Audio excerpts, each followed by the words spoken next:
A year ago, Star Wars Outlaws didn't look great.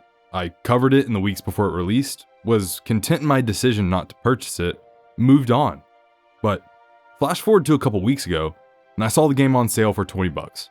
I picked it up, beat it, and tried my best to stay open to what it had to offer while I played it. After all, how can a $70 game I got for $20 disappoint? And, well, while I think I got the experience I paid for, this was never a $70 game. So, with that said, here's my complete, uncensored experience with Star Wars Outlaws. Almost a year since I last covered it. Of course, this video is going to contain spoilers, so this is your warning, because I feel it's best to get all of the story out of the way up front, so we can spend more time discussing the gameplay and mechanics. The stuff Outlaws did well, and the many things it didn't. In short, the story was a lot better than I expected, which, to be fair, isn't saying much, but it did have its moments. The general plot of Outlaws is that our main character, Kay, who we'll discuss more shortly, gets recruited or really forced to take part in a galactic heist. What are you talking? In or out of what? No time for questions, just action. In or out. Okay, well then I'm out. I'm sorry, Jet. Actually, you're already in. Okay, then why would you ask me? In turn, most of the missions revolve around putting together a crew for that heist, which is a decently fun and cool concept. You spend the game recruiting your Slicer, your Heavy, your Droidsmith, and others while exploring the 4 open-world planets that Outlaws has to offer. Now, while there definitely could have been a better character and story to follow than Kay in this heist, the story is easy to get into, and it has a lot of cool scenes involving the ISB, other Imperial agents, and how the Empire has infiltrated crime syndicates across the galaxy following the events of Episode 5. And yes, the dialogue in this story isn't near Andor levels of quality, as conversations with other characters can be cheesy and outright corny at times. You've got a real sabacc face. I had no idea you were a rebel. Hey, that's the idea. Gotta keep a low profile. Oh, is that what you think you're doing? But the overall story of Outlaws had some fun surprises, great cameos, and really nice set locations. Nix and Indy 5 were standout characters, and there's a surprisingly good scene with Vader. But I never really got attached to Kay. She just doesn't have much of a character arc. And what I mean by this is, by the end of the game, she just kind of ends up where she started, with no real changes. You complete the heist, but get no loot. You gather a crew, but they go their own ways. Hey, thought you could leave without saying goodbye.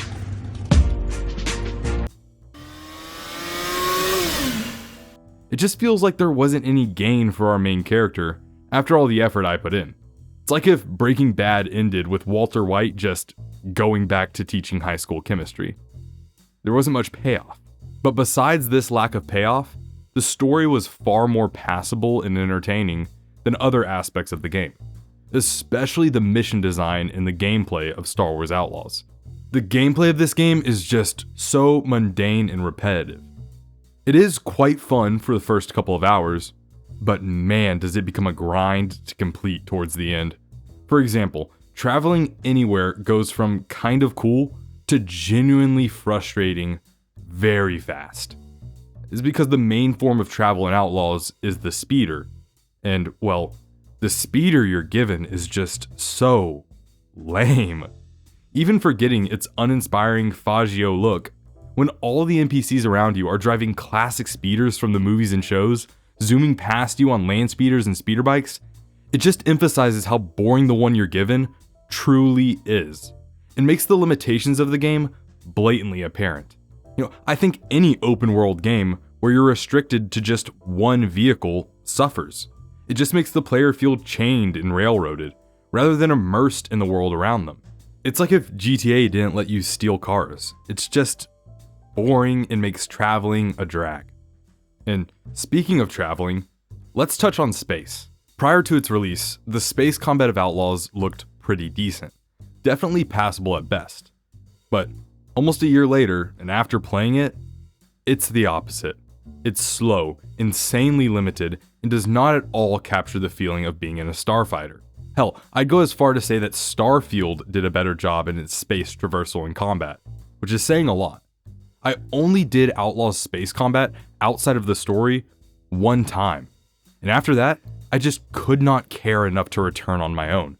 And it seems like the devs felt this way too, as the game barely forces you into space battles, maybe once or twice tops in the main campaign.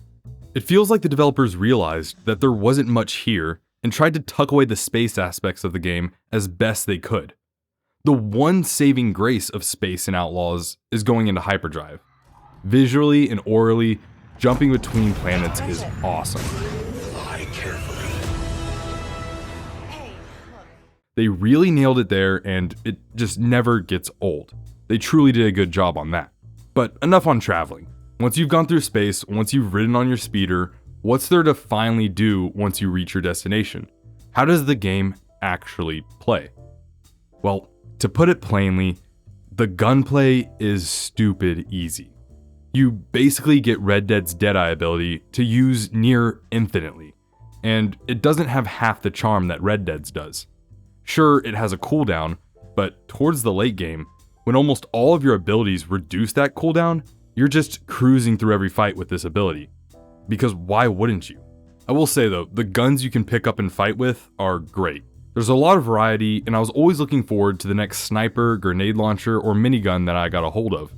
That part was genuinely fun.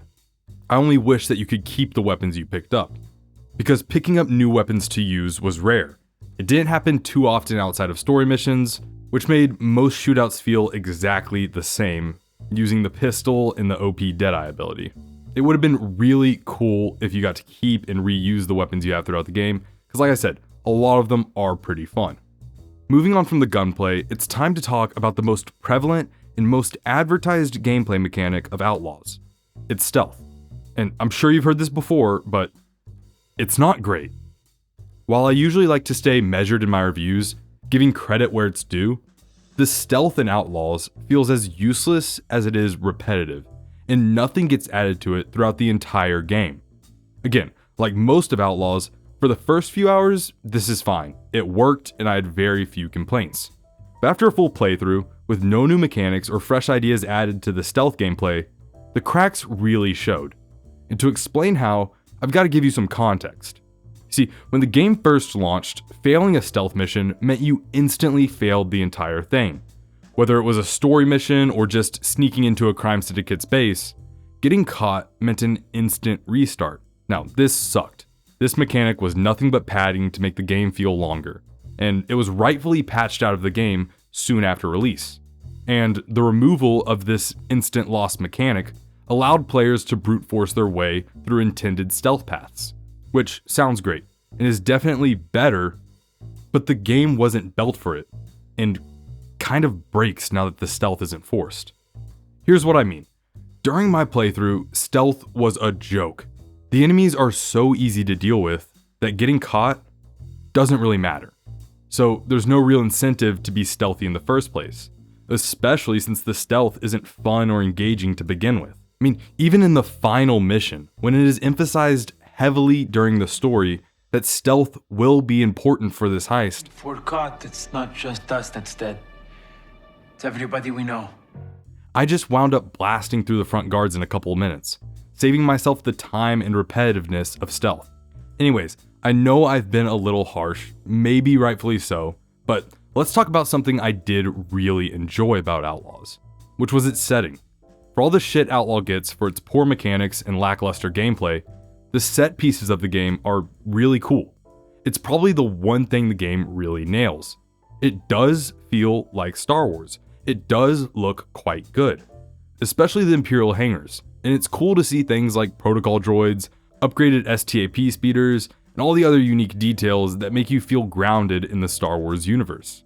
And the time period is a solid choice with lots of activity to pull from. And the planets, for the most part, are pretty good. Yes, I have to admit, the starting planet sucks, as it feels like a poor copy of Jedi Survivor's main planet. I can see why most players would stop here, as it takes a while to get past this first planet, and it doesn't really offer much. But the other planets are really well done. For instance, Akiva, a rainforest type planet which I found pretty unique, was really fun to explore. Also, to my surprise, Despite the overuse of Tatooine in recent Star Wars shows, it was a very cool planet to visit. Walking through Mos Eisley, the Cantina, Jabba's Palace, even the Lars homestead was pretty exciting. Even though I'm usually not one for fan service. Jabba, right? Why are you looking at me, my nigga? I think Outlaws did it well. That, or maybe I was just grateful the game finally gave me something worth looking at. Now, other parts of the game I enjoyed were the small activities you find around each planet. Not the side missions, those were repetitive and we'll touch on them later. But the sabacc tables, the food carts, the horse races, all that stuff. Me and my girlfriend got a kick out of the food mini games. Yeah, they're goofy and out of place, but they're fun and break up the monotony of the main gameplay loop. Seriously, anything different from the regular missions was a sight for sore eyes during my playthrough. For instance, I found myself continually returning to the gambling activities in Outlaws, mainly sabacc, which is just Star Wars poker. The sabacc gameplay and mechanics to me were really fun, and the system of collecting different sabacc tokens, cheating during games, I don't know. I'm a big fan of Texas Hold'em, and this part of the game was the only thing I would actively seek out when I visited a new planet. So yeah, there were some fun things to do around each planet. But besides the things I mentioned, the actual side quests were few and far between in terms of quality. Most have you just sneak in, grab or activate quest thing, sneak out. Now, I didn't mention this earlier, but all of the story missions play out like that. So when I said it gets repetitive, that's what I mean. I can't remember a single story mission that didn't follow this formula of sneak in, grab thing, sneak out. And every single one had to get purposefully caught just so the game could stage what I imagine was supposed to be an intense fight scene. But back to the side quest. Besides their redundant nature, you don't get much out of doing them either. Most just give you parts to upgrade your blaster, speeder, or ship. But these upgrades aren't really worthwhile and don't change much. So spending an hour or so doing another side mission just never felt rewarding or worth my time. Similarly to side quest, if you've kept up or know anything about Outlaws, you might be wondering why I haven't mentioned the crime syndicates, as they're something that was heavily talked about and advertised leading up to Outlaws' release. Well, that's because the syndicates are so unimportant, I can't imagine any other place to mention them but last. They just don't really do anything. For all the hype behind this mechanic, the syndicates are completely avoidable for the majority of the game. As long as they don't hate you, they're just NPCs. They offer nothing of value, just some okay cosmetics, and the missions they offer are the same slop found in SideQuest, but for even less rewards. Put simply, their presence never encourages or demands attention, and it's just really disappointed how unimportant they really are, given how this game was marketed. Now, speaking of unimportant and avoidable, the wanted system in Outlaws feels like an afterthought. It's obvious it was supposed to feel like GTA's wanted level, but it misses that by a mile. After the first planet, I didn't catch a wanted level once, and even when I did, all I had to do was walk into a town. Combat's disabled in cities, so you're just instantly safe when you go to one. So the wanted system doesn't really add tension, it just exists. And that seems to be a common theme in Outlaws. It's a game full of mechanics and systems that sound interesting, things that should work and should be exciting, but in practice, they're hollow and undercooked. A great game should weave its mechanics together, make them feel connected. But in Outlaws, everything feels like it's working in its own bubble. It's like 5 different teams, each made a part of the game, without ever checking in on what the others were doing. So let's step back. Let's answer the real question, the whole reason you might be watching this. Should you play Outlaws? Well, if you're still interested after this video, then sure, go for it. I thought I got a decent experience for what I paid. The game can be fun. I got it for $20, and honestly, that felt like a pretty fair price for what Outlaws is, but there is no shot that this was ever worth the full $70 launch price. Not with so many other games out there that can actually justify that kind of money. Like I said, there are some good ideas here. I actually liked the skill point system, where meeting people and completing milestones for them unlocks new abilities or increases your health. That's a cool idea. I just hope it shows up again in a better game, with better systems built around it. All in all, Outlaws is a $20 game in a AAA coat. There's nothing special. It might be worth playing if you've got the time and find a good deal. But what do you think? Have you played Outlaws? Were you able to push through the monotony and actually finish it? Did you enjoy your experience? I am genuinely curious to hear what others thought of this one, as I'm kind of lost myself. As always, thanks for watching. If you enjoyed the video, consider leaving a like or even subscribing. I appreciate it, and I'll see you next time.